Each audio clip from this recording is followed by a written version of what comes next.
খুব ঠান্ডা পড়েছে। পিন পতন নীরবতার মাঝে হঠাৎ আমার কানে ভেসে আসলো করুণ ফুপানির আওয়াজ। বুঝতে পারলাম আয়েশা পাশের রুমে ফুপিয়ে ফুপিয়ে কাঁদছে। আমি তোয়াক্কা না করে শুয়ে পড়লাম। চোখ খুলতেই হঠাৎ নিজেকে আবিষ্কার করলাম একটা অন্ধকারাচ্ছন্ন বন্ধ স্থানে। কিছুই দেখতে পারছি না। আমি উঠে দাঁড়াবার চেষ্টা করছি কিন্তু কিছুতেই সম্ভব হচ্ছে না। হঠাৎ আলোকিত হয়ে গেল ঘরটা। আমার সামনে আমি আবিষ্কার করলাম এক বিরাট আয়না। আয়নাতে প্রতিফলিত হচ্ছে একটা ছোট্ট বাচ্চার ছবি। এ কি? এ তো আমি। এটা তো আমারই ছোটবেলার ছবি। আমি হঠাৎ এত ছোট কি করে হয়ে গেলাম? চরম রকমের ভয় পেয়ে গেলাম। আমি কাঁদতে লাগলাম চিৎকার করে, হাত পা ছুটছি কিন্তু উঠে দাঁড়াতে পারছি না। কাঁদছি আর অস্পষ্ট কিছু উচ্চারণ করছি কিন্তু কোনো কথা বলতে পারছি না।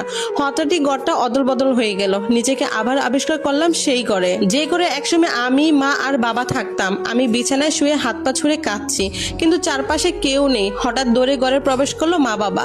তাদের দেখে আমি চমকে গেলাম। মা আমাকে কুলে তুলে নিল। মা আমাকে দুলাচ্ছে আর বাবা আমাকে হাসানোর চেষ্টা করছে। বাবার আজগবি কাণ্ড দেখে আমি হাসতে লাগলাম। বাবাকে দেখে আমি প্রচন্ড রকমের খুশি হই।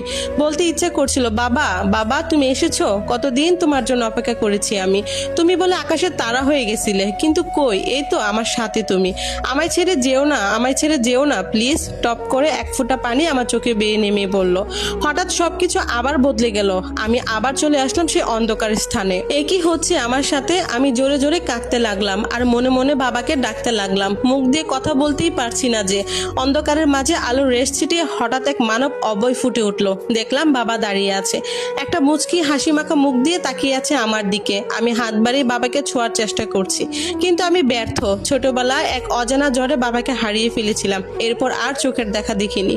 আজকে দেখে কতটা তৃপ্তি মনে হচ্ছে বলে বোঝানো অসম্ভব। আমি হামাগুড়ি দিয়ে ছুটে চলছি বাবার দিকে কিন্তু ততটাই দূরে সরে যাচ্ছে তার অবয়।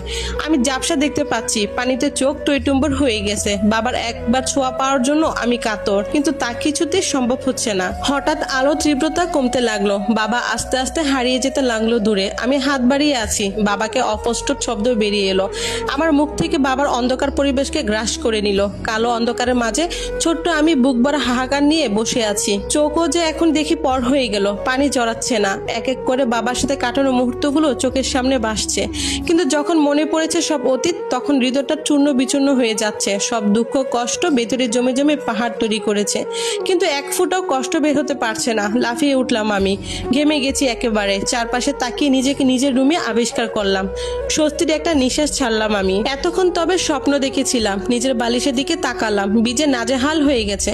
তখন আমি শুনতে পারলাম কোনো বাচ্চার আপাপ আওয়াজ। আমি নিচের দিকে তাকালাম, দেখে আয়েশের মেয়ে নিশি বসে খেলছে আর উল্টাপাল্টা কিছু বলছে। আমি বিছানা ছেড়ে নিচে দাঁড়ালাম, হাঁটু গেড়ে বসে পড়লাম নিশির সামনে।